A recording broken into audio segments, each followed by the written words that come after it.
That's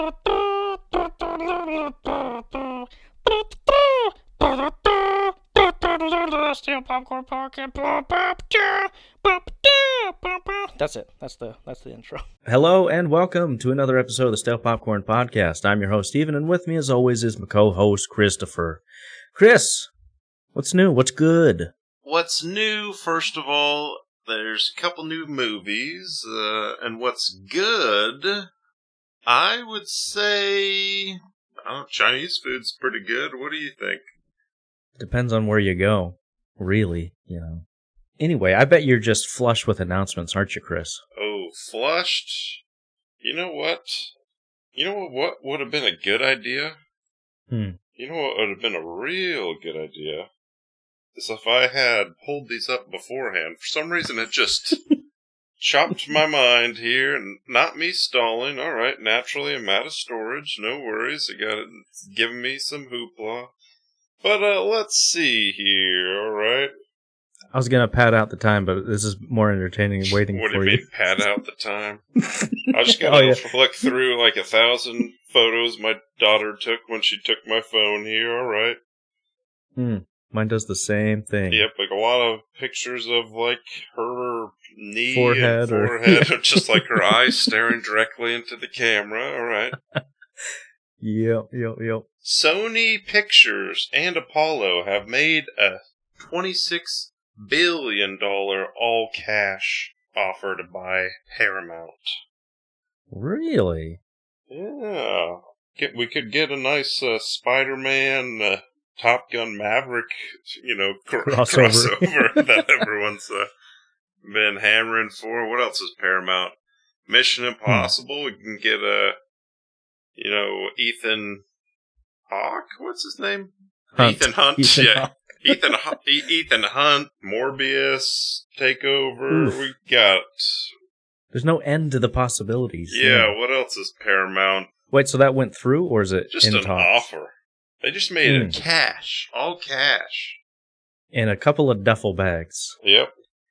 And they're saying, "Here, take it or leave it." Pitch Perfect 4 is in the works, says Rebel Wilson. Follow-up question: who asked for it? I didn't. I remember really liking the first one. Maybe it's because I was a younger man, but I feel like I could still pop that on, have a good time. Sure, yeah. I remember liking the first one. And then I remember watching the second one, and I was like, eh. And then by the time the third one, I was like, all right. What are we doing? Yeah, here? so I can't wait for the fourth. Giancarlo Esposito. Ooh, you almost got it. So close. Right up to the finish line. Yes. Reveals he has been cast in the MCU. The role will not be one that fans have theorized in the past. It's probably like a throwaway kind of glorified extra. Oh, no, they already have Blade. Blade's Bishop, dad. Yeah. Name another one, I dare you. Spike. From X-Men Evolution. Venom, costume only. Ouch, jeez. A reboot for The Maze Runner is in the works. Okay. Do you watch any of those? Yeah. Actually, the director of The Maze Runner directed the movie we're talking about, isn't that right? That's true, I believe, actually. Yes, I believe so, yeah. Yeah, I guess there's another renaissance for YA novels to come creep their heads back into the game. Yeah. Have a resurgence. Because they made 3 movies, I believe, and I watched them all out of order, because I want to say I was at someone's, and I watched, the second one, and I was like, I have no idea what's going on here, and then... Well, I could tell you if you watched them in order, it wouldn't make a difference. Yeah, and then I watched, I want to say the third one or something came out, and then I went back, watched the first one, and it's just each one I watched, I was more and more confused. But it wasn't terrible. It was kind of fun, but again, still no idea what's going on there. Don't remember a thing. I remember there's a maze, there's some sort of running involved. There's Scorch I'd be disappointed if there wasn't any running involved. Not enough running, and not enough mazes, if you ask me. That's true, actually. Once the second movies come, it's like, where's the running, where's the mazes? Exactly. They lost who they were, They weren't true to themselves, a little clickbaity. So I'm hoping the reboot is just strictly maze and lots of running. Sure. Here we go. Net loss for the biggest box office failures of 2023. Do you want to guess? I got the top 5 here. So net loss, as in like budget versus. Let me give you a little math lesson here. That's the budget minus the gross. The difference. Hold on, you're going too fast. sorry. Let me. So this is how much money they lost. So negatives.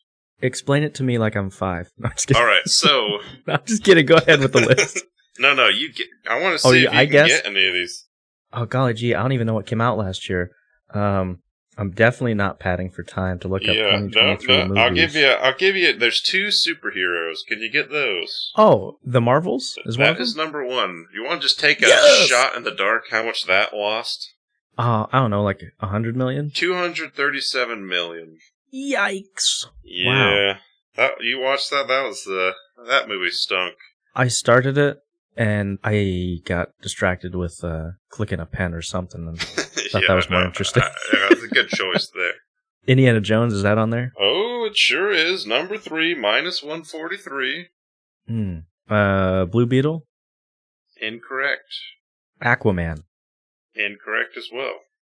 Oh. You're going to really slam the table once you think of it, because it's very obvious. So you got 3 left. 1 superhero, 2 Disney. 2 Disney movie. Oh, let me, what's it called? No, that's a series. Never mind. Gosh dang it. Hold on. My fingers can't type fast enough. Is it The Little Mermaid? Incorrect. All right. Let's give you your superhero DC. I said Aquaman. It ain't Aqua. What is it? It's The Flash, you idiot. You imbecile. That was last year? 2023, man. Why does that seem like 5 years ago? Gonna tell you. You watched that one? Yeah. Well, same sort of thing with the Marvels. Yeah. It wasn't terrible. It was definitely better than the Marvels. The other 2 Disneys. Wish, number 4. Oh, makes sense. Lost. What was the other one? 131 mil. And then number 5, kind of shocking, Haunted Mansion. Oh man, Disney just can't catch a break. That was, and I'd seen all these except Wish, and Haunted Mansion wasn't. It was kind of like the last one. Probably not as good, but fair enough. Hugh Jackman will star as Robin Hood in The Death of Robin Hood alongside Jodie Comer. The film follows Robin Hood grappling with his past after a life of crime and murder, whilst in the hands of a mysterious woman after being badly injured. Directed by Michael Sarensky. You had me at the first part. I thought you said Michael Cera. I was like, let's go. Let's go. All right. Okay. The final Fast and the Furious film, Fast 11, will release in 2026.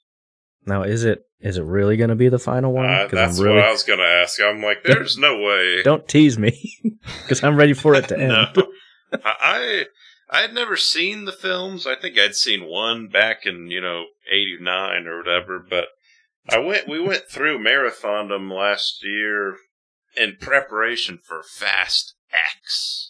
Oof. Some of them are pretty bad. Maybe like the first 4, not good at all. But Fast 5 and up, I enjoyed them, and I'm not apologizing. I even enjoyed the last one, but it does that thing. I thought we had gotten rid of the part 1, part 2, part 3s. Remember how that that's all right, because the X ends on a cliffhanger, right? Oh yeah. You remember? Ugh. Yeah, it was like back in, I believe it was Harry Potter. Or was it The Hobbit? I think it was Harry Potter or the Breaking Dawn was the culprit. 2011. You think it was? Yeah, it was like that was when they split them up. The Hobbit, they made 3 of them, and then I thought we had really gone away with that because there hadn't been a lot of part 1s. But then last summer, oh my goodness, Dead Reckoning. Oh yeah, Fast X. They split that. Spider-Man And it's like, all of these, I go into the theater, I got my popcorn, I'm excited to watch a film, see a nice resolution. And then all of them just end abruptly, cliffhanger. And then you're just like, well, that's super annoying. Well, clearly they've probably already filmed it, got it set to release next summer. At least I'm not got to wait years. And then, nope, Fast 11's coming out 2026. So, Spider-Man's delayed. Oh, yada yada. I'm like, it makes me mad. Yeah, just do better, Hollywood. Yeah. I don't know, tell a story in one movie and then make a sequel. Don't dangle us part 1, part 2 like that. I miss the days of, like, Lord of the Rings, where they just film them all, and then they're just going to go every winter. Here's the next one. Oh, here's the next one. Here's the next one. Let us be done with it. Nice, clean, like a nice wipe. Just one tissue here. Let us move on. We've all had one of those. Yeah. Speaking of Lord of the Rings. Ooh, yes. Bernard Hill. Yes. Has sadly passed away at the age of 79. R.I.P. Theoden. What Chris said. Yep. Well, speaking of Lord of the Rings, do you have? I have Lord of the Rings news. If you don't, well, speak it to me, and I shall listen. News. Warner Brothers to release a new Lord of the Rings movie called The Hunt for Gollum in 2026.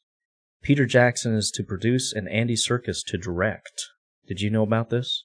I did, actually. What are your thoughts? What are your feelings towards it? Wait, so you said Andy Serkis is directing? Andy Serkis is directing. And I believe Peter Jackson, Philippa Boyens, Fran Walsh, the original writers of the trilogy, are coming back. But Andy Serkis is in the director's chair this time. I mean, I'll watch it. Yeah, for sure. I mean, I like Rings of Power, so it doesn't take much to really get me there. Okay. I'm excited. I remember, I don't know if you ever watched it, but there was like a fan-made Hunt for Gollum. There's more to this story, yes. So that actually, yes, there's a fan film called Hunt for Gollum, and it's a 15-year-old fan film. It was actually copyright struck a couple days before the announcement that Warner Brothers is making a new Lord of the Rings film. So fans went crazy on Reddit. They were like, what is this? What have you guys done? And so YouTube brought it back, and there's a whole kind of controversy, and people were saying, what's the use for this? Like, why make a new Lord of the Rings movie? First of all, you're just retreading it. But I think a lot of the ill favor came from them kind of copywriting the fan film. They took it down from YouTube, and that was not the best move, in my opinion. I agree. And they literally used the same title. Like, I get you probably have the rights to it or whatever, but it's like not a great PR thing if you're like, oh, let's just make a movie that someone else already made. We're obviously going to make a full movie with a budget and yada yada, and let's have the same exact title, and let's copyright make them. I'm just like, what? Well, it's gonna be more or less the same thing too, just a little bit stretched out, because that fan film's based on the appendices Lord of the Rings. So it's all, and this movie has the rights to that. So it's all kind of, it's just going to be a feature length. I hope they bring in, I don't know, maybe just a little bit, show some credit to the people who made that fan film, because it's actually pretty good, especially for it being as old as it is and the technology back then. You've seen it, right? The Hunt for Gollum? I think I watched it like back in 2009. I remember it coming out, and I think we just watched around on the computer. It was like a 30-minute movie or something like that. Yeah, it's pretty good for a fan film. But yeah, this one, I don't know, man. I like that people there, the original creators are coming back and everyone, Weta's coming back, but I'm just like, kind of like, why? I don't know. Anyway, we'll have to wait it could always be worse. Like people like Amazon could have the rights to it. Oh, wait. Oh, well, speaking of Amazon, Michelle Yeoh will star in Blade Runner 2099 for Amazon Studios. Yes. Very good. Bob Iger announces Marvel Studios' new yearly output plan. 3 movies max, 2 shows. Very good. That's what I like to hear. Yeah, how many, what do you what was it before? Like 4 movies and 5 shows? Yeah, it was a lot of shows. Too much is the answer. Yeah. Too much and too middling quality, in my opinion. Well, as far as like movies, it was Marvels and Guardians of the Galaxy. Guardians. And Ant-Man. And I want to say Ant-Man, yeah. I still haven't seen Guardians, though. I don't know if... Have you? I saw it. I liked it. I got another list for you. 10 most profitable films of 2023. You want to take a stab at these? I'll take a stab. We're talking Oppenheimer. We're talking Barbie. Oh, wait, Oppenheimer, number 5, 202 mil net profit here. Barbie, number 2, 421 mil. Is Guardians up there? Guardians is number 9. Very good. What about Ethan Hawke's feature film? Nope. Mission Impossible. No, it's not on it. there? I'm kind of surprised. Dead Reckoning? Really? Okay. No Dead Reckoning. Is Jonathan J. Wick on there? No Jonathan, sadly. Oh, man. I don't know. What else is on there? So we got, let's see, 1, 2, 3, 4 animation/cartoons. Really? Yeah. Oh, Spider-Man. Spider-Man is number 3. Makes sense. You're still missing number 1. Is it a Disney movie? No. No Disney. They were not good. I'll give you one as an easy one. One is a music tour. A music tour? Yeah. It's Taylor Swift, The Eras Tour. Come on. That's number 7. Which That's not a movie. Give me a break. It's on there, man. It was very profitable. Made 172 mil net. And you want me to explain net to you? Yeah, it's what you catch fishes in. Exactly. Nothing but net is what the Swifties are doing here. All right, number 1, Super Mario Bros. And it smashed. Yeah, I forgot about that. That made quite the hit. So I'll just go down real quick. So 1 Mario, 2 Barbie, 3 Spider-Man, 4 TMNT, 5 Oppenheimer, 6, a movie I never seen yet, Wonka. You watch that? No, that's on the list there? Apparently it made a good amount here. 7 T-Swift, 8. Now, I guess it makes sense. 5 Nights at Fridays. Made a good chunk. And then 9 Guardians. And then 10 Paw Patrol. The movie. Wow. Yeah. That one's believable to me. Yeah. That makes sense. Cheap to make. Yeah. Kids go. Shogun is on track to become FX highest streamed series to date. Oh, very good. FX is looking to make season 2 of Shogun. Yuki Sanada is closing a deal to return. Oh, nice. Civil War has become the second A24 film to earn 100 mil worldwide. Oh, what was the first? Now that is a good question. Hold on, I'll look it up. You guess this time. Ooh, A24. Oh, I know it. I feel like they got a spring. What they got? Spring Breakers. I'll give you a hint. Yes, it won an Oscar. Only one Oscar. It won an for what's the Oscar? Just like all around good time. Is it Good Time? No, is that a movie? It's an A24 film. I mean, I didn't think it was actually that. All around good time. You and I saw it together. Oh, Everything Everywhere. Something about once. That Asian film. Yeah.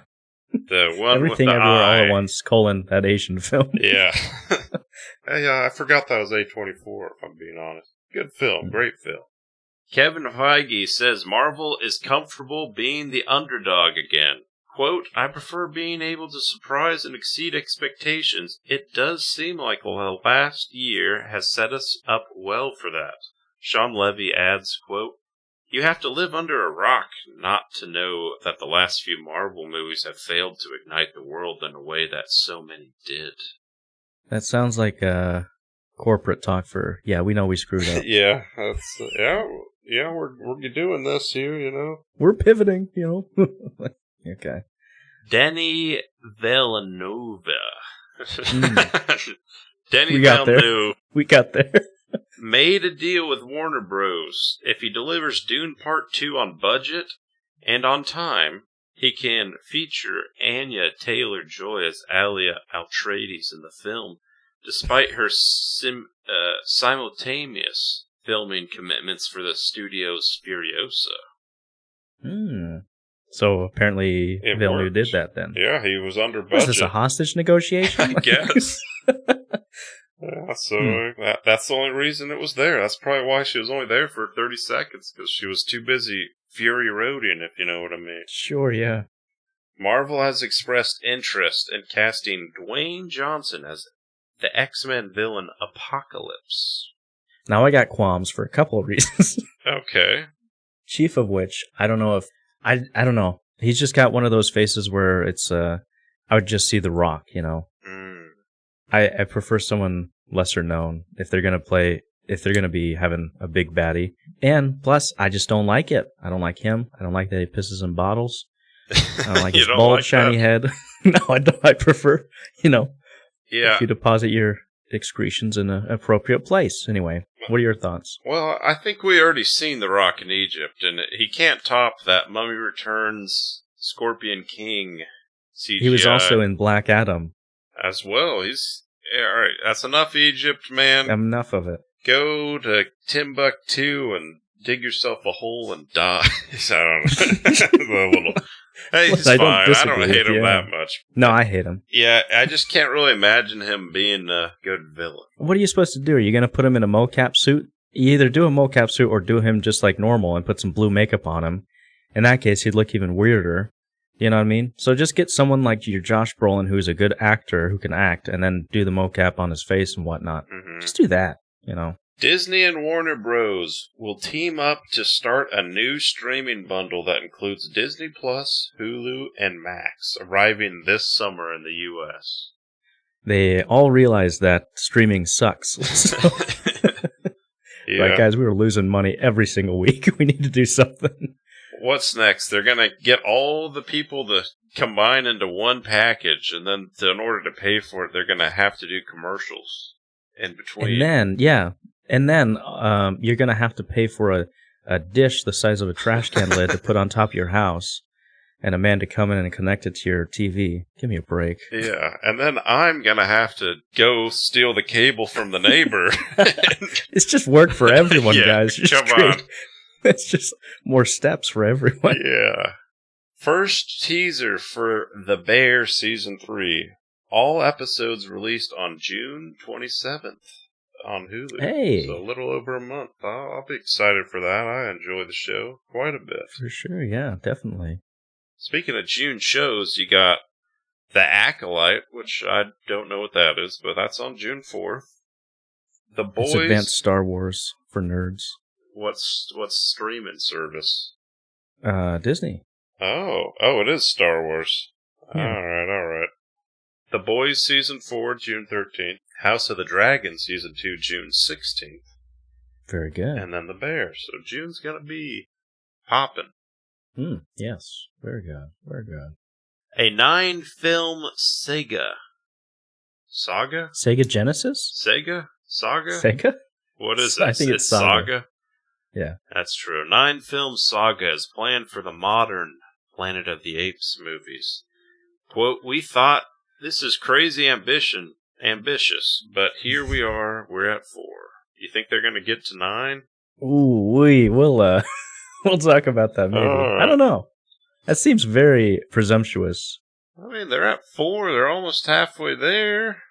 Yeah. I don't know. If you were to watch Fast and the Furious 1 and the guy was like, we're going to make 13 of these. I don't even think they had plans to make 13 of them. So, if they can do it, why can't some apes, with a dream? Sure. Why that airtight logic, I'm right there with you. Yeah. How many Doctor Who's they making, man? How many Simpsons seasons they got going? It can be done here. Donald Glover says his schedule isn't the reason that Community, the movie, hasn't begun filming yet. Quote, "Everybody is hating on me on the internet, and it's not me." Who is it then, Donald? Probably. I know it's not Yvette Brown. She's not doing anything. Yeah, I don't know. Maybe it's Joel McHale with his new show. Chevy, is he dead? Maybe that's why. We can't bring him back from the dead. The voodoo guys we keep hiring can't do it. You remember that episode where he's giving out his bottles? Here's your sperm. Yeah. Have you ever seen the table reading they do? I think it was during COVID, and they have Pedro Pascal reading Molten Goggin. It's hilarious. No, I haven't heard of this. Yeah, I'll just have to look check it up out. Community Pedro Pascal. Brad Pitt's F1 movie has a $300 million plus budget, making it one of the most expensive films ever. Directed by Joseph Kosinski. Why? Why is it so expensive? Well, those cars ain't cheap. And do you know who Joseph Kosinski is? Sure, he directed Top Gun Maverick. And he's also John's brother, right? Oh, very No? good. Is it not? No, Close enough. That's Krasinski. What's the difference, man? An O and couple an A, few letters, whatever. There's more similarities than... There's more common letters than not common Yeah. letters in his name. How about that? And I got one last one. The Phantom Menace, as you know, 25-year anniversary, Mm-hmm. is the most watched Star Wars movie on Disney Plus ever. Ah, So out of I'd all like to of see them, those numbers. that's the most most that one, popular, really? according to Disney Plus here. Oh man, I don't think Disney's honest with their numbers even for a little bit. It's probably like people that have never seen Star Wars are like, all right, I'll Who's see never what seen the Star hype. Wars? Well, I'll see what the hype's about. Let's put on episode 1, and then they watch it, and they're like, all right, we're good. All right, I'm done here. Yeah, that's it. But yeah, anyways, that's all I got.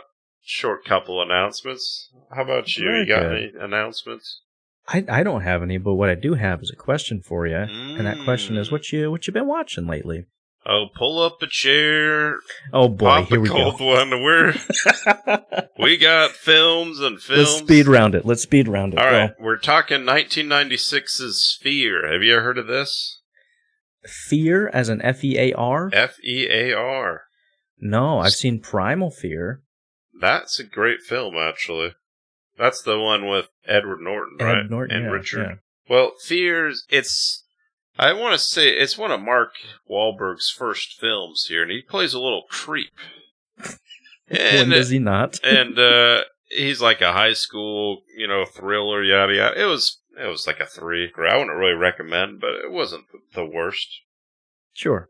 Watched a movie called Hachi Kira, or some dog, Hachi. I'll let you try that again. His name's Hachi or something. He's a dog. It's got Richard Gere. I forgot the title. Richard Gere? Richard Greer. Yeah, Richard Gere. It's a dog. Not to be confused with a gerbil. No, that never made the rounds in your... No, what are you talking about? Really? What are you speaking of? I remember when I was a kid, there was always, like, before the internet and you couldn't, like, verify things, Mm-hmm. you would always hear, like, these stories of, like, oh, like, Marilyn Manson, he got his rib cage. Yeah. And then the other one was always Richard Gere's always doing some weird things with animals. I wasn't privy to this information. Oh, at that all. wasn't the... I hung out with the wrong kids, I guess. Oh, I guess that... All right, well, I guess that's just me here, but... Anyways... Sounds like something you made up. No, that you started on the playground. You can Google it. I'm not crazy, but... I mean... Richard Gere hamster? Yeah, hamster, that's the one. Do you see it? Google and tell me I'm crazy. Why'd you? Oh, man. Yeah. So, all right. I'm not crazy. All right. You're not. I'm just a little unwell. Okay. So, anyways, it was some dog movie. It was based on a true story of this, Asian, Japanese, Korean dog or something that he would always meet some guy at a train station. The guy dies. The dog goes there, and it's a sad movie. I give it a 3. All right. Watched a movie called The Man Who Knew Too Little. You seen this? William J. Murray. Yeah. William J. Murray. It holds up. It's from like 97, I want to say, but it's a fun comedy. He's silly. He's American. He's in Britain. It's funny. I give that a 4 stars. I'm a big fan of William Murray. And I watched a movie called. He's still thinking of the gerbil here. No, not at all. What are you laughing at? I'm definitely not digging deeper into it as we speak. I watched a movie called Next Goal Wins. Taka Waititi. Oh, is that the one with Michael Fassbender? Yes, it is. Oh, I've seen... Wait, is it? Yeah, I've seen commercials for it. Is it kind of like Hunt for the Wilder People-esque?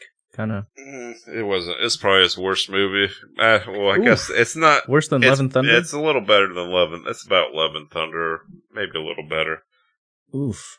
Does he star in it? No. It's Fassbender and then a bunch of... Well, it had the girl from The Invisible Man. Whatever that blonde lady is. Handmaid's Tale?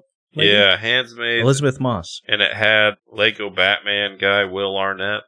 Oh, but they're like they're barely in it. But I guess that's like a 3. It was some funny parts, but it wasn't that great. And I watched a movie called Take Shelter. You seen that? No. Who's in it? Michael Shannon? Is that his name?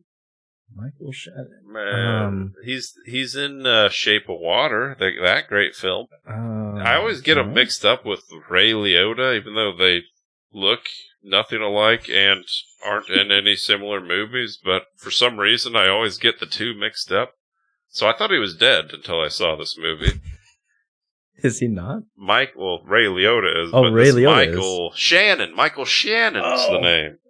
And it was pretty good. It's a little Dune Part 2-y, if you will, at the end, where it's like, I think this is going here, and it's making me mad. Oh, it didn't, but now I'm mad at this. Oh, and then the ending's here. Oh, all right. Oh, it just kind of twists and turns. It's one of those, is he crazy? Is he not? Is he gay? Is he whatever? These are the important questions you're asking throughout the film. Yeah. And then, so it's a little slow burn, which I wasn't, that's my main qualms, but I give that like a 3.5. It was it was a fun film here, but that's all I've been seeing. How about you, Steve? You watch anything here? I got a few. So growing up, I was a huge fan of Beast Wars, Transformers. I don't know if you know about that, but, I finally got around to, I was on Amazon Prime. I watched Rise of the Beasts.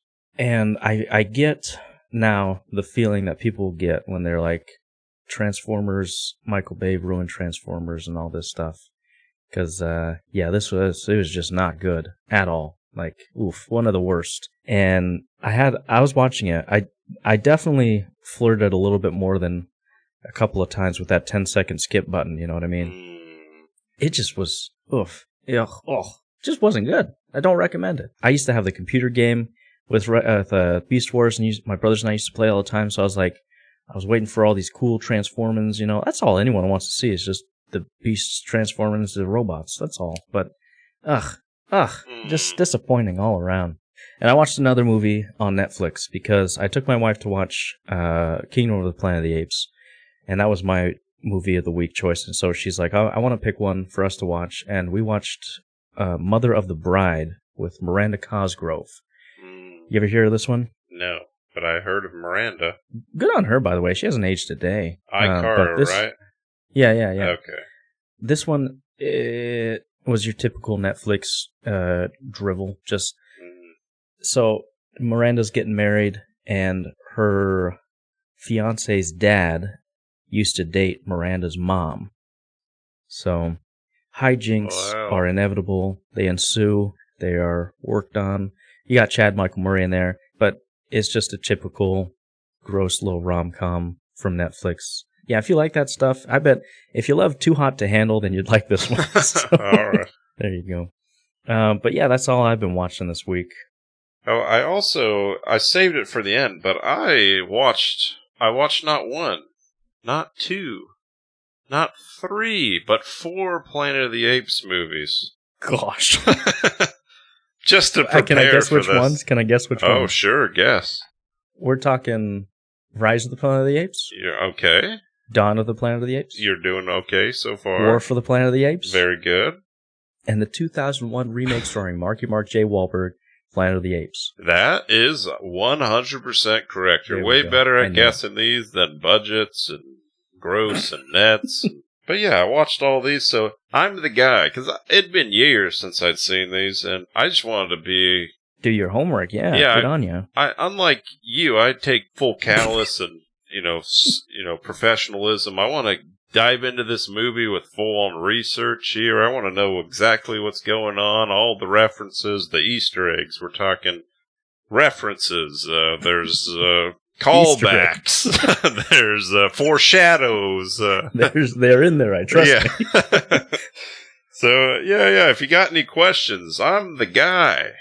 Okay, I might have some later on. I guess that just leads into our next segment here, and we're going to be talking about Kingdom of the Planet of the Apes. And honestly, too long of a title, but we can get over that. We're going to be talking about the plot, and then do some spoilers, goods, the bads, and whether or not we recommend it to other people. So with that being said, Christopher, the expert of the Planet of the Apes mythos, will you give me just a quick little rundown of the plot of this Kingdom of the Planet of the Apes for us? Yeah, I'll do you one better. I'll give you just a quick rundown of the whole series here. Sure, I got my timer on, so I'm going to see if it's actually quick. All right. First one, Rise of the Planet of the Apes. That's when the apes get smart, and James Franco causes a COVID worldwide pandemic where humans die, apes get smart. Second one, Dawn. Humans versus apes. Humans are dying, but there's still some of them. They're fighting with apes, and they get in a battle. Third one, War of Planet of the Apes. There's another second outbreak where humans go dumb. They can't talk. And apes go smart. Alright, now fourth one. This one takes place 300 years or so after the trilogy with Caesar, who's the main guy. So Caesar's gone. All different apes. Apes are smart. They're, they got sticks and they train birds. They got pets. They talk pretty well for themselves. And humans are rare. They're basically almost extinct and they can't talk. And so, as far as this movie goes, there's I'm trying to remember. You almost had it. It's Noah. Noah, that's his name. There it is. I should pull up. Yeah, so you got main guy is Noah. He is a son of a bird. Son of a bird, yep. Bird caller or something. The Raven, something like that. But you should clarify for people. Noah's an ape, by the way, not a little boy. Yeah, Noah's an ape. He's a chimpanzee. And basically there's good apes, there's bad apes. Mm-hmm. And he's trying to go save some people from the bad apes.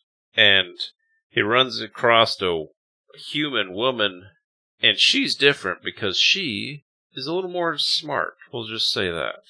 And they kind of team up. The average Rick and Morty viewer, if you will. Yes. And they're trying to team up, save the people, and we'll see what happens. Is that fair? Very good. Did I get too far? That's, Chris, commendable. You did a fantastic job, not only breaking down the previous three, but this one as well. Good job. Thank you. Without spoiling it, would you recommend this to people? Well, let me tell you, as a man that's seen them all recently, if I were to rank, I'm taking Wahlberg's out because that's the bottom, no matter which way you splice it. But if I were to rank the four films, I would go number 1, Rise. That's a 4-star in Letterboxd to me. Sure. Number 2, War. That's the third one. That's a 4-star, if you ask me. Good film. Number 3, I would go Dawn. 3.5. Still good, not as good as the others. Number 4, I would go Kingdom. 3.5. It's not as good as the rest, but it's not that much. Like, not a lot worse, if you ask me personally. I'd say a main thing is like the other ones you know the characters and you resonate with them, and this one you're learning a bunch of new ones. And the movie, it starts off pretty interesting, because I was excited for it because I had watched all these. I'm excited to see where this new one goes. Yeah, and it starts off, cuts to the point, they're doing stuff, and you're like, all right, but there's a lot of lulls. I'd feel like where you're just kind of checking the watch here, which most movies have, but this had it more than the other ones. But it's good. I feel like there's more cons I can find in this than I would the others. But as far as CG, what is it, VFX, is that the term? Something like it's still pretty good, looks good, interesting plot, it's just a step or a half a step below the others, if you ask me. What about you, Steve? Yeah, no, I totes agree. I think of the 4 movies that are out, this one's sturdily in number 4. It just doesn't really compare. It's not as good as the other ones in terms of like characters and story too. Yeah, I found myself too. I was a little bit bored at times. It was hard to really care about the characters for me. If you're a big fan of the Planet of the Apes, a lot of people like this one. I just think it's not as strong as the previous 3. So I'd recommend watching it, streaming it, waiting for it. Not a bad movie. It's just not as good as the other ones, If you like the others, watch it, but yeah, don't feel like you need to rush to the theater. I'd still give it like a 3.5.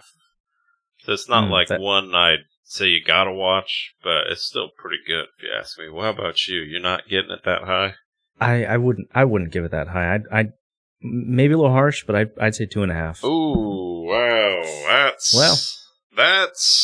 that's not cool, man. That's that's my opinion. 2.5. Yeah. And you gave Damsel a 2, Rebel Moon a 2. You think this is half above those? Yeah, I think if we're talking, 2.5 out of 5 is a 5 out of 10. That's a 50%. 50%, right down the middle for me. I think because I will not watch this again. I won't think of it fondly. I will. If anything, I'll think, hey, maybe I should watch Dawn of the Planet of the Apes again. You know what I'm saying? It's not bad. They're all fine.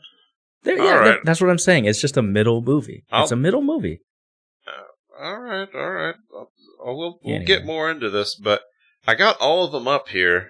And, since we're just guessing all day, out of the 5, because I'll throw in Mark Wahlberg's, because I got it here. Sure. Do you have a fond memory? How would you rank them as your favorite? I would say Dawn of the Planet of the Apes is my favorite, then Rise, then War, then this one. And are we excluding Donnie? Mark? I'm adding him. Where is he in yours? Controversial. I'm going to put Mark above this one. That is blasphemy, man. All right. Well, if you go by budgets, the highest budget is Dawn, and that one made a lot. It made 700. This is a budget of 170 to 235, made over 700 million. Mm-hmm. Fair enough. Which I remember liking that one. I feel like I liked that one the most when I watched it years back, but rewatching them. It's got chimpanzees double-fisting machine guns on a horseback. That's true. That was cool. That alone is worth the number 1 spot for me. So as far as that had the biggest budget, all of them made the most. As far as the second, and then it goes The War, which is the third one. Mm-hmm. And then the Rise of the Planet of the Apes. And obviously we won't know the new one for a while. But Mark Wahlberg's budget, $100 million. Box office, $362. And if you compare that to Rise of Planet of the Apes, the budget was only $90 million. And there is a 10-year difference, but what difference 10 years makes. Indeed. And then if you go review-wise, the highest reviewed is actually War, Planet of the Apes. Oh, the third one got the highest critics, but if you go by audience, it's Dawn with 88%. But yeah. So that's what I'm saying. The first 3, they're so solid. They just got a really good central character that you connect with immediately on the Rise of the Planet of the Apes, and you get to follow his whole journey. And this one, I don't know, the main character wasn't as strong for me personally. Yeah, I'm with you. We'll get to it in spoilers, but... Well, I guess, should we dive into the spoilers here? Let's dive into it. Dive into it. You can go more on the summary if you'd like. So yeah, I think you kind of nailed it. There's years after Caesar, the young ape named Noah. It kind of follows his journey. He's kind of in his own little clan, his own little faction with Falcon training apes. It is as weird as it sounds. These apes, super advanced. They're slinging dope mad stacks. They got all things going. Really smart little fetchers.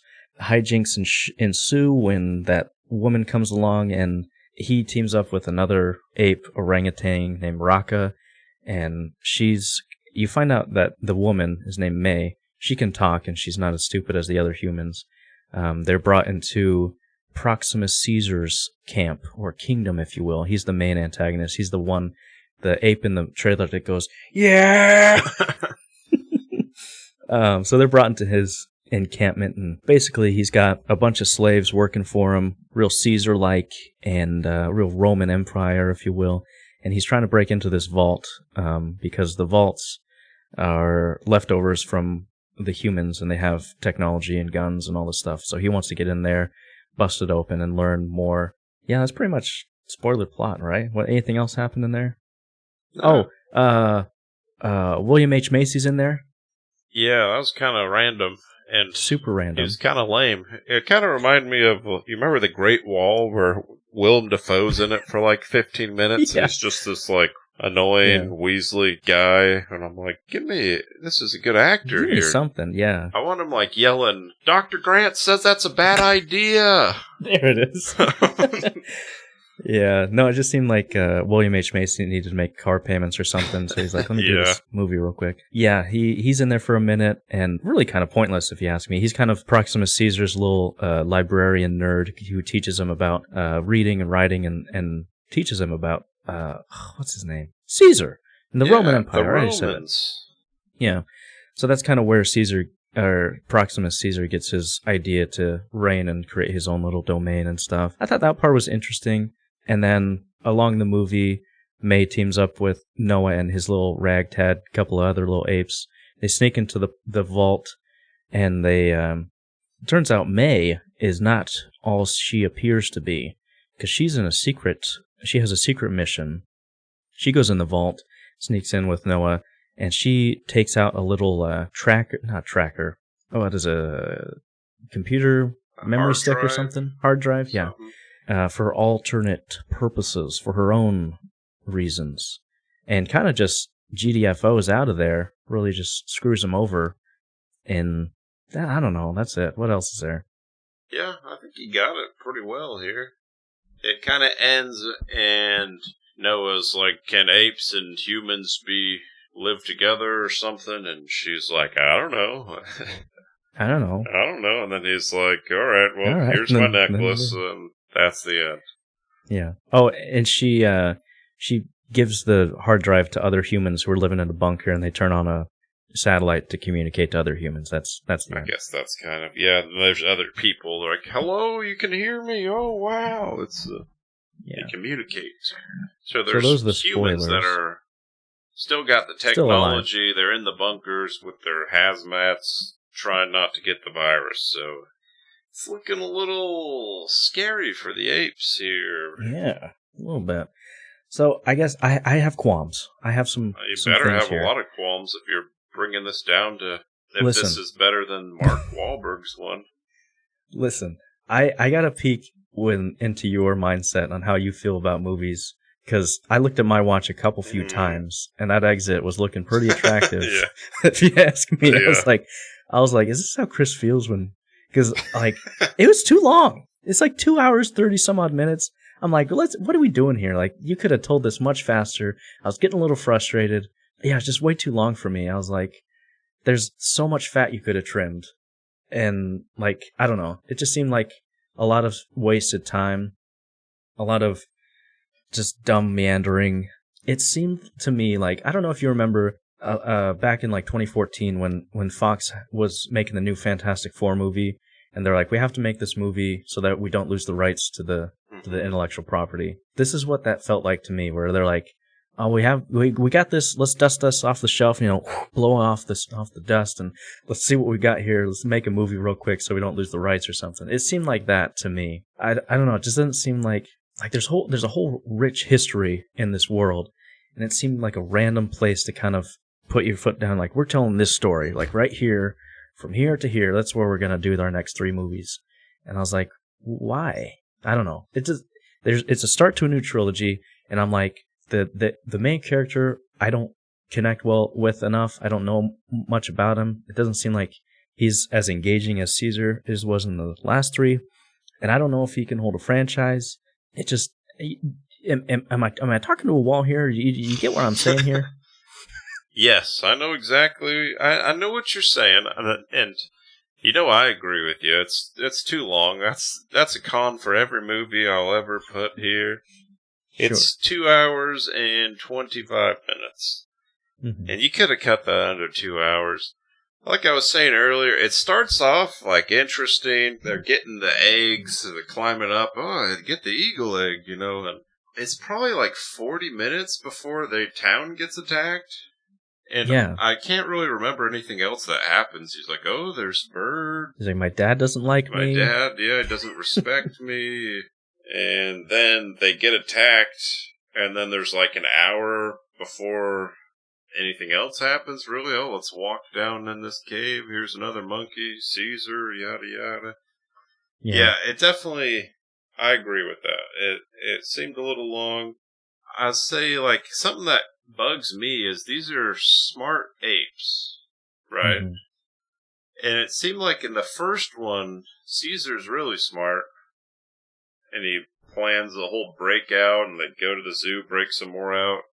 Do a whole battle on the Golden Gate Bridge, go to the Redwoods.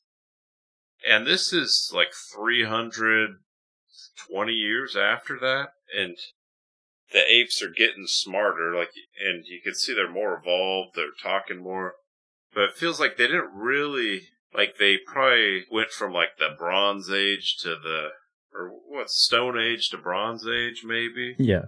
But you'd think after 300 years that they'd be a little smarter. Be able to, get a little more than, oh, now we have pets. Alright, that's cool, you got birds. But it's and on top, they have I'm pretty sure they're in LA or something. There's a bunch of human stuff there they can use to reference. I just would have thought they would have progressed more, but maybe that's not their goals. I don't know. Yeah, no, I think it would have benefited too if you would have cut out the first half, shorten it a little bit, and then spend more time with Proxima Caesar and his kind of kingdom, but also bolster that up and make it more advanced to show that hey, Noah's camp is a little janky, little Bronze Age, but here we're in a much more advanced age. You know what I'm saying? Mm-hmm. So that he can see oh wow, apes are super smart and we're kind of the idiots. And I think it would have benefited from seeing Caesar or Proxima Caesar more, because I think he was the best part of the movie, and I thought he was a cool villain. So yeah, I don't know. I just feel like it was a weird place to start this new trilogy. I think they should have been more advanced and because how many did you say? 9 total? So we have 5 more of these. Are they going to be in this time period, or after a couple we're going to skip 300 years ahead? Do you know what I mean? Yeah. One of them, we got to have a human and an ape go to space and go through a wormhole, obviously. Yeah. Is that the end game? Are they going to remake the original? That's how it ends, and then they get arrested. Whoever the actor is going to get arrested by ape cops. Some other qualms I got here. So they get to their slaves to evil King Caesar. They're trying to break into this boat. Oh, yeah. Noah and his friends and May, Yeah.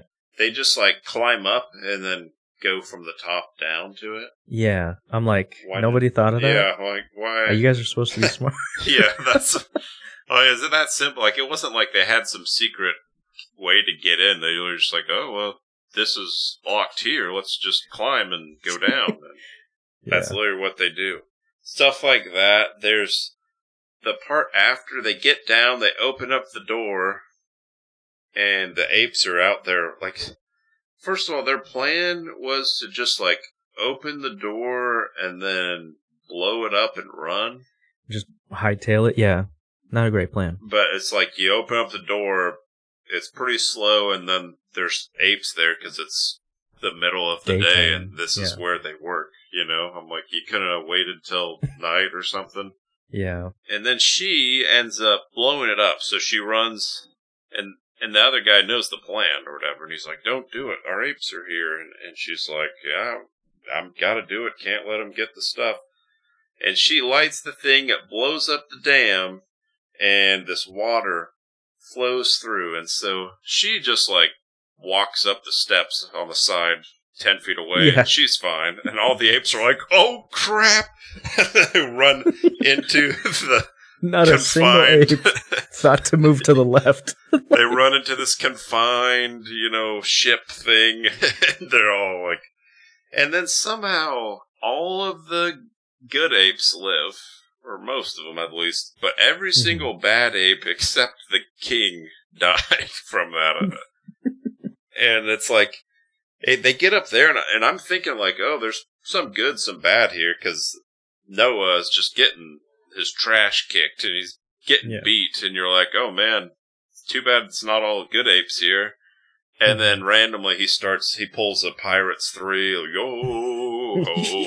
all together, and sir, they've started to sing. And then, all the apes start singing. And then it's like, oh, they were all good. Why didn't they just... Why don't they just jump in and... curb stomp him, because he's beating them up for like a good 3 minutes here, just pounding him to the concrete, giving him the California smile, and they're all just like... Even his mom is just like, that's too bad, I'm like, what do something here. And they have to call the birds to attack him, and then he falls off, and happily ever after, I guess, Yeah. Do you got any answers to the... No? I don't. I'm not an apologist. I'm right there with you. I'm asking the same questions here. They had a cool drown scene. That was kind of fun. What'd you think? Oh, well, I'll say that for the goods. All right. Because I still got qualms. All right. I actually really liked Raka, his character, the orangutan. Oh, yeah. And my question is, why'd you kill him so soon? He could have been a good... Because he we don't know he's character. dead. He didn't technically die on screen. He's definitely coming back in, like, Planet of the Apes 7. Hey, guys, I'm back! Yeah, hey! Yeah. No, I was just like, okay, so this guy, he's in all the posters. He's going to be a main one. And then, like, he's in it for 10 minutes. Yeah. They really pulled a Bryan Cranston Godzilla on us there. True. I was like, you got one of the best characters and you just killed him off. He could have been so cool, like, hey, let's make some plans, and, I thought they were going to do that, sneak in and be smart. No, they get caught immediately, and he gets killed on a bridge, and I'm like, Yeah. I don't know. Yeah. Other notes, I don't think this one has enough juice in it to carry a full franchise. Because, like, what's the story going to be? Humans come back to full force with guns and stuff, and they fight the apes. Hey, we already saw that. It's called War for the Planet of the Apes. You know what I mean? So it's like they have a scale going here. Like, there's more humans coming up, and then they die, and then they're coming up. Do you know what I mean? I know what you mean. It's like we know the end game, so just get there already. Unless you have more interesting stories to tell. That's what I thought this one was. I thought it was going to be the dynamic of, like, apes learning how to control power and control people. I thought that would have been more interesting than what it was. I don't know. I just want them to, like, rewrite history with the apes. Some apes out there flying a kite get struck by lightning. Oh, some apes. That would be amazing. Just then imagine. You could have Abraham Lincoln. Abraham Lincoln. Make Tim Burton proud. That would be great. Man. It's the exact same thing as our history, just apes. Yeah. Replacing everyone. Just, do a nice montage. One of them. Martin Luther King Kong Jr. That would have been great. One of them. I had a dream. One of them signing the Declaration of Independence, and it cuts to Nick Ape here stealing the Declaration of Independence. Yeah. Oh, yeah. I would watch the crap out of that. That sounds great. Yeah, that would be fun here. Yeah. So those were my qualms. I don't know. Did you have any other ones? I guess those are the main things I had. I mean, similar to you, but I do got some pros. Sure. If I might share. You may. I'll allow it. I thought it was cool. They got the little birds and they got the pets. All right, Matt. That was kind of fun. You get, they got pets. That's fun because normally they're the pets. Yes. Kind of a full circle of life here. Mm-hmm. Well, it'd be a full circle if the humans were the pets, which is the end game. But soon. Yeah. We're in the end game now. I'd seen the other ones, and there's a lot of callbacks. Let me jot down a few, or read you a few I jotted down, I should say. Sure. So, in the first one, the main villain is probably Draco Malfoy, a.k.a. Tom Felton, if you remember. Certainly. And his main weapon is a... cattle prod. Cattle prod. And the bad apes, what's their main weapon?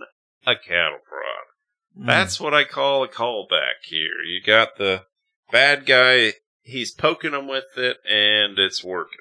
It's a nice little weapon. So, just that.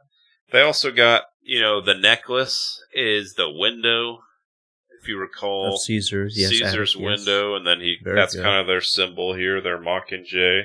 There's a scene where they're catching the humans in nets. They're chasing them down, and they catch them in net.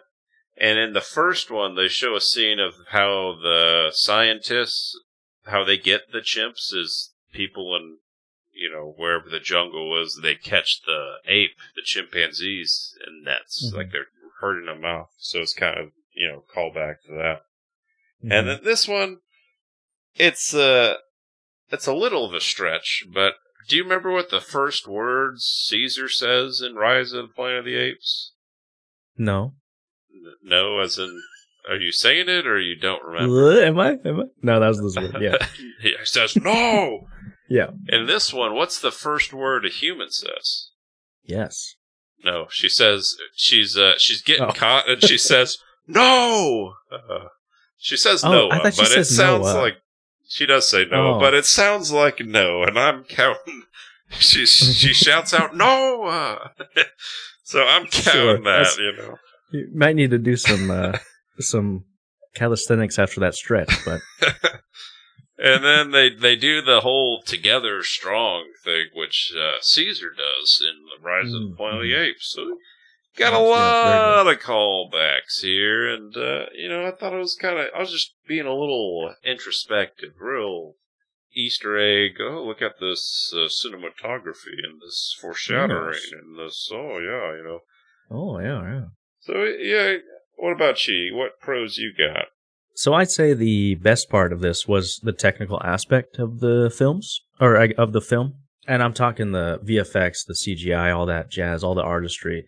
And I'm putting $100 down right here on my table. And I predict the Corridor crew, Corridor Digital, Corridor Reacts, they're going to do an episode on this. And they're going to talk about the water sequence where that gorilla dies. Because that was a cool shot. That was a cool sequence of them fighting under the drowning kind of silo. Or Paul Vault, I guess it was. So that was a cool sequence. And they're going to show off all the cool technical abilities of apes in water, matted fur, all that jazz. And then the other shot they're going to talk about is there's a shot where Noah comes out of the rubble after his home died. And I don't know if you saw it, it's half a second. It's just a great shot of him. They're going to talk about particles on his fur, all that jazz. So just, I'm calling it now. You can give me $100 later. But I think the technical aspect of this movie was really good. Looks wise, it looked a lot cool. Or I think it looked as good as the first three. Some shots were a little bit better. But yeah, I think artistry-wise, great stuff. There were a couple chuckle moments there. Rocco was kind of funny at times. You would have thought, I think the guy behind me is going to be wanting a Rocco comedy special from how funny he thought Rocco was. Just everything he said. Like, even if it wasn't funny, the guy behind me would just be like, I'm like, come on, man. Like, not everything he said. I think some people are just still find apes talking funny. I don't know. So Rocco was kind of funny at times. I mentioned it a little bit earlier, how Proximus Caesar, I liked him. I liked his character. It would have been cool to see him more of like reigning, because he gives a good big old speech that riles up the troops and everything, and I was like, oh, that's cool. That's cool. I would have liked to see more of that. I thought it was really interesting. Rocca is kind of like one of the last standing members of these kind of religious zealots of Caesar. They kind of teach and learn of Caesar's teachings of how to treat each other. Apes don't kill apes. They're, I guess, commandments, if you will. I thought they could have expanded more on that and really delved into like how religion and stuff is easy to manipulate. And because the same words that Caesar used, Proximus Caesar used to control people, because he's like, apes together strong, but it's used in a different way. I was like, oh, interesting there. You got something, but they didn't expand on it any further. You know what I mean? That they could have warranted a little bit more. We'll dive in a little bit more on that stuff. What are your thoughts? Well, even in the pros, Steven's a hater, man. Turning it into negatives. I'm sorry. Anyway. Yeah, maybe that's what the next movie is. So they're going to have a whole, Planet of the Apes religious film. You got Gandhi, you got Muhammad Ape, you got whoever, But you know what I'm saying? How it would have been interesting to see these. It would have added more runtime to the film. Okay, well, maybe in the next one, get the sentient beings learning about corruption and power. They had it set up, and maybe Proximus Caesar's still alive. Maybe that'd be interesting. So I guess there's hope. You don't see. Still. He just falls in water, technically. You know. Yeah, I don't know. I'd say I agree. Like the main thing you come to watch these is it's got great effects. It's a spectacle to watch. It's fun watching the apes swing and jump and fight and slam and it's without having to leave and go to the zoo. You can do that. Yeah. But yeah, I guess those are kind of my main pros. Is like it's entertaining film. It starts off strong, again meanders, but I thought the ending, was a good ending. Kind of leaves you wanting more. If you ask me, not Steve here, but it left me wanting different things. Yeah. But overall, I'd say wait for it to get on streaming, give it a watch. Yeah. If you're watching it, I'm assuming you've seen the other three. If you haven't. Or you could watch it how movies are meant to, or, intended to be watched, and that is on a cramped airplane on the back of a 720p LCD screen. Yeah, that's how you should watch it. Well, Chris, I got a question for you. This year has been an unprecedented year for monkey movies. And we got, so far, 3 monkey movies in the form of Monkey Man, Godzilla X Kong, and KOTPOTA. And so my question to you is, where does this one rank of the monkey movies that have come out in 2024? I'd say it's number 2, if you ask me. Right under Godzilla? Incorrect. Ooh, Monkey Man. Give me that Monkey Man, give me that, what'd you call it, KOTPOTA? Yeah. KOTPOTA, and then give me that, what is it, GXK? Something Kingdom? GXK. The TNE? Yeah, that took me way too long to get that. TNE. What are you? You're putting it number 3, ain't you? I'm definitely putting Monkey Man first, but I'm gonna have a photo finish tie with Godzilla and KOTPOTA. Lightning McQueen. Stick his wherever that green car is, the blue car Doc finish here. Huh? Yeah, one of those. All right. Well, Chris, I got a couple of unhinged reviews for you if you'll indulge me. Oh, I'm always excited for these. Let's hear it. All right, so this one is half star from Jack_Chidi. It says, yeah, this should have been a PlayStation exclusive and not a feature film. This one is 1 star from Brian Yu. It says, about halfway through, I started daydreaming about standing up and making an announcement to the nearly sold-out auditorium that somewhere else in this building, at this very moment, there's at least 2 better made and more entertaining options called The Fall Guy and Challengers, and asking, quote, who's coming with me, Jerry Maguire style. Is this the same guy from last week with the Challengers? I've seen that movie 3 times. Probably. This one's 1 star from Isaac Chasteen. It says, not for me. I tried, but I'm not invested in the franchise and the world of characters. Not sure why, but I don't F with these movies, and they're not entertaining. Wow. Fair enough. It says, 1 star from Teresa Mattis. It says, CGI angry monkeys against each other, and also Frank from Shameless. And that's a good review. Yeah. But yeah, I don't know. Like, I guess overall, it's just middle of the road for me. If you're going to watch any Planet of the Apes, watch Rise or Dawn, I'd say. And if you really want to just, you're in a depressive state and you just can't think life's getting worse, then go watch the Mark Wahlberg one. No. And let me just play the other side of the fence here. It's good film here.